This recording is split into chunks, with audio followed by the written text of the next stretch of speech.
local radio. We attribute the success saved mankind from it. Thanks for joining us on this episode. You got walls and a roof. Well, Arrange a country escape with. You're listening to 102.8, and this is Kat live with a great tune coming up by one of my favorites.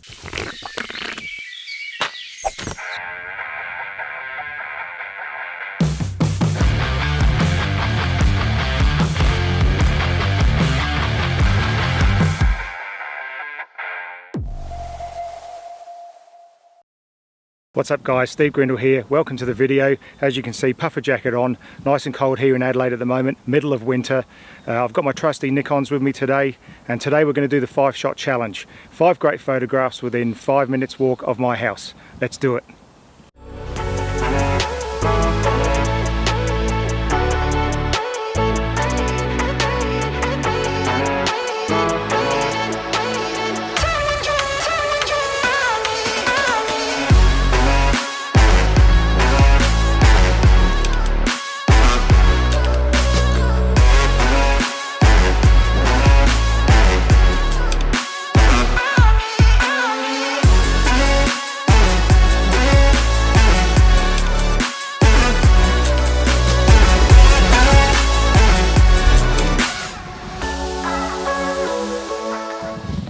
Okay guys, just a very quick rundown on what I'm carrying with me today.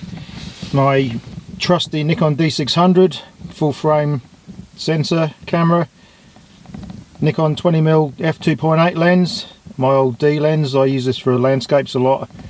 Also have the 50mm f1.8 G lens, cheap, light and extremely sharp, good standard lens. Also carrying the, it's not a Gitzo, it's my Manfrotto carbon fibre tripod with the Kirk BH1 ball head. I'll show you around this pretty little spot. It's only 20 minutes from the city of Adelaide, and pretty hard to imagine that we're not very far from the city. Let's go and have a look. Welcome to Highbury's coloured log spot.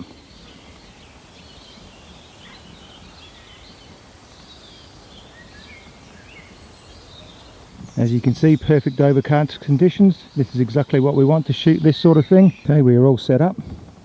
Going to shoot this with the 50 as mentioned, at f8, so she'll be super sharp. Bit hard filming on my own today, but we'll just get the shot done and we'll have a look at how this one turns out later. Okay guys, that's shot number 1 in the bag. Shot with the super sharp 50mm. I think people are very, very surprised when they see that image at the end of the video. Let's go hunting for shot number 2. Okay, here we are at the River Torrens, the main area of interest for anglers northeast of Adelaide. In this day and age, she's chockers full of carp, the big deep pools. This particular pool has served me really well over the years. Shot many an article here, especially in summer. Get the polarizing filters on with the sun out, and yeah, we've caught some really good fish here and got some great photographs as well. Okay guys, we are back in the car, ready to shoot off to spot number 2, up to Anstey's Hill. As you can see at the start of the video, I did have a really good breakfast, but I'm feeling a little bit peckish, all this running around in the fresh air. I'm actually parked at Hope Valley Shops. We'll shoot in there, get something for lunch, and then we'll head on up to Anstey's Hill, see what we can find up there. Hopefully a good landscape. Yeah. Well, that was a bit of a bummer. Planned on getting the old Farmers Union Classic Chocolate and a Mars bar. Been giving energy to anglers and photographers all over South Australia for many years now. Not bad. Not as good as the Classic Chocolate. They also make the strawberry as well. But I'll definitely need the energy to get up the hill. Just what we need to wash the old Snickers down. Much like the Mars bars, much better straight out of the freezer. But I'm not complaining. So we'll get up to the second spot and see if we can find a good landscape to shoot. Okay guys, unfortunately shot number 2 hasn't come off exactly as I'd planned. Weather's come in a bit, but still good conditions for shooting this particular shot. It got a bit sketchy at the top of the hill. It's approximately 1.8 kilometre walk up to the ruins, along a bit of single track. I did climb up a very sketchy track to get a good view of the ruins from above. This particular spot, I've shot here before. I like to use the natural foliage. I think there's some sort of Australian cactus. They're a very spiky plant, orange, tall orange flowering plant. I like to use them to frame the ruins. But as I say, we'll have a look at that image at the end of the video to see how we've done. I might even convert this one to black and white, convert the RAW in Lightroom, and we'll see how we did with this one. We should actually rename this video 5 minutes drive within my house because of the weather, the way the weather's going. Trying to transport camera gear, it's getting a bit sketchy. I've got the peak design cover on my DSLR at the moment just to keep the rain off. Water and electronics don't like each other, so onwards to shot number 3, hopefully a bit closer to home this one, and we can walk from my house. I must add that the strawberry milk and the Snickers definitely gave me the sugar hit that I needed to get up that hill. As I mentioned, it's a 1.8 kilometre walk, so 3.5 kilometre round trip just to get from the car park up to the ruins and back. Yeah, you'll need a bit of energy, and bring your hiking boots. I've got my Zamberlands on. As I mentioned, the hill's a bit sketchy when you want to get this image, so decent footwear is important. I can't help myself, the walk down, much easier than the walk up, that's for sure. There is so much graffiti along this water pipe, whether you agree with it or not. It's colourful, it's good for the street photographers.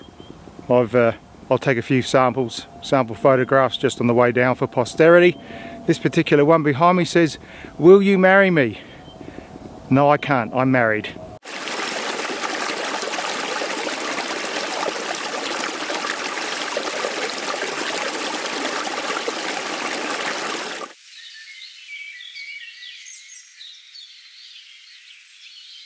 Okay guys, as you can see, we have dropped the Triton off back home.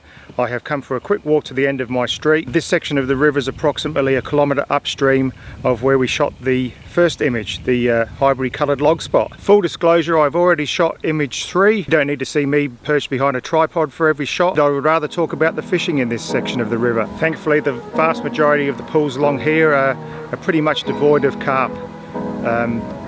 Mainly due to the fact that these get very dry in summer. As you can see, the river's a lot narrower and running a lot faster here, a direct consequence of our recent heavy winter rains. Fishing wise, these shallower, clearer pools produce a lot more desirable fish than carp, there being some fairly hefty English perch or redfin, as they are known here. I don't fish here a great deal these days, but I've personally caught redfin to 43 centimetres and brown trout to 47 centimetres here. So it's well worth the effort. There are many lures that will work here, but my personal preference is for the old Rapala CD5 in the rainbow trout colour. How long have those lures been catching fish?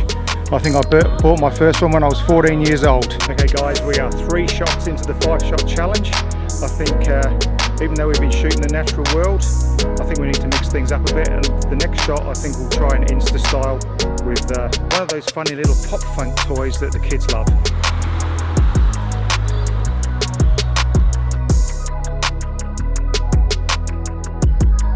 Okay guys, it is day 2 of the 5-shot challenge. We ran out of light last night. I was simply too slow moving around, weather came in, so gave up the ghost for the rest of the day. Up nice and early this morning, quick coffee. Actually drank it out of a plastic cup that looks like a Canon lens. They need to make a Nikon one, but seriously, all the major manufacturers make great cameras these days. Man, it's getting cold out here. I've shot Nikon all my life, all my lens collection's Nikon, so at this stage it just wouldn't make any sense to change manufacturers. So let's get a move on and get after shot number 4. Let's have a little look around here. This has some promise.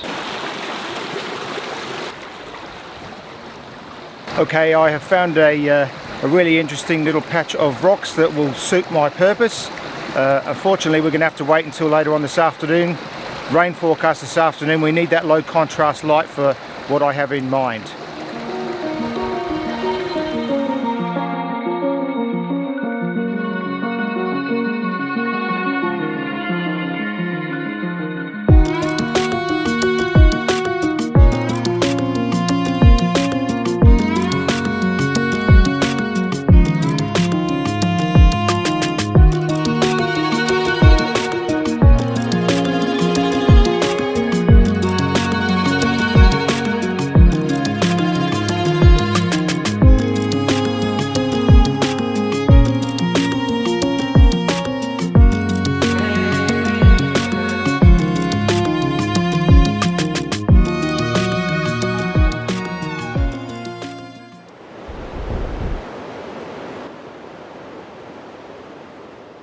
Okay guys, just been waiting for the last of this atrocious weather to blow through.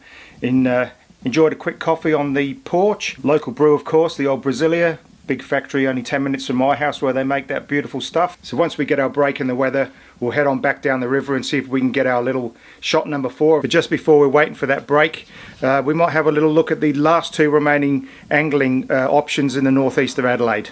Firstly, we have Mawson Lakes, a man-made lake first filled with water in the late 90s. We're not going to sugarcoat things. The place is chock-a-block full of big European carp, some of huge proportions.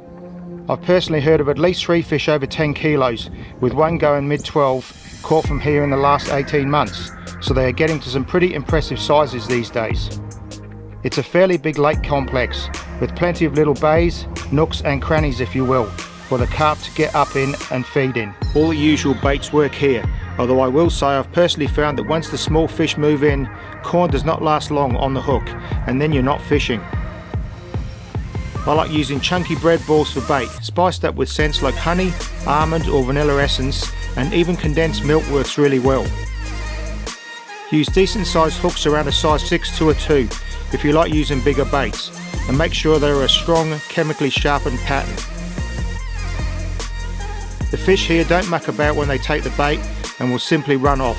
They fight long and hard, especially on brim weight gear. The second location of interest, and the jewel in the crown if you will, of Adelaide's northeastern suburb angling options is the mighty South Power Reservoir.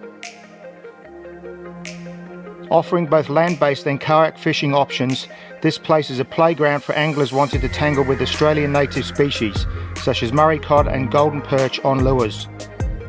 It really is a great place to visit in the warmer months from around September onwards.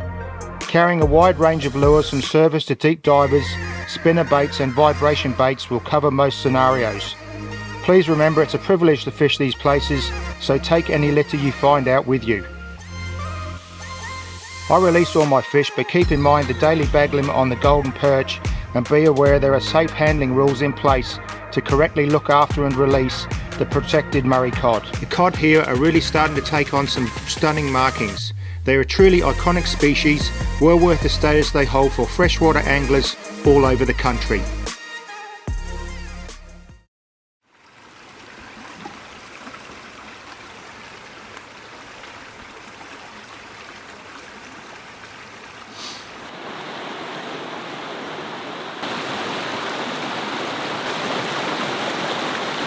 As you can see in here behind me, we've had far more rain than what was anticipated. Hardly surprising considering it's July. It's the coldest and wettest month of the year here in Adelaide. The rock garden's pretty much unusable at the moment, so we're going to have to come up with something different. There's still possibilities there, but certainly not for losing kids' toys, that's for sure. I made my way to the top of the hill, set up and took some quick photos for around an hour. The rock garden was still niggling away at me though, and I found myself quickly back there. The water had slowed somewhat. I just had to give it a bash.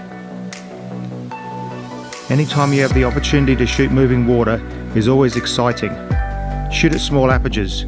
Take advantage of polarizing and variable neutral density filters to cut the light and slow those shutter speeds right down. These techniques really open up many creative possibilities.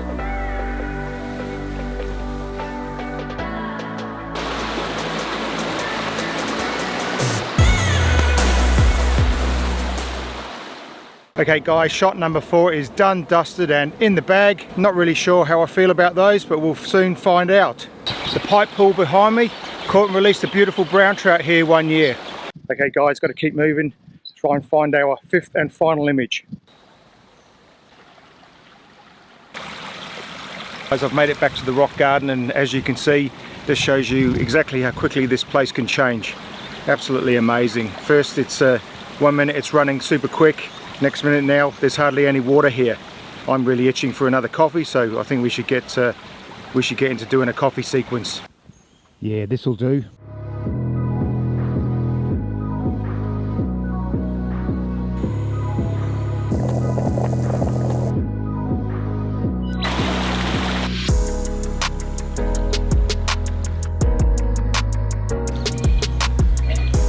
Drinking the river torrens.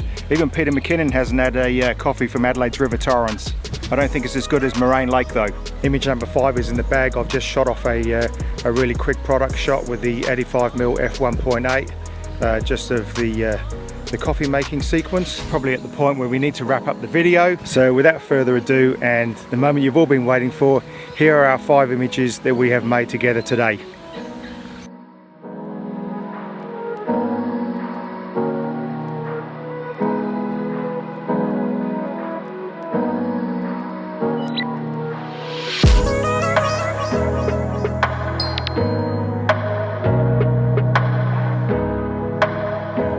If you've enjoyed the time we've spent together, please give us a thumbs up, like and subscribe, and I will see all your happy faces in the next video.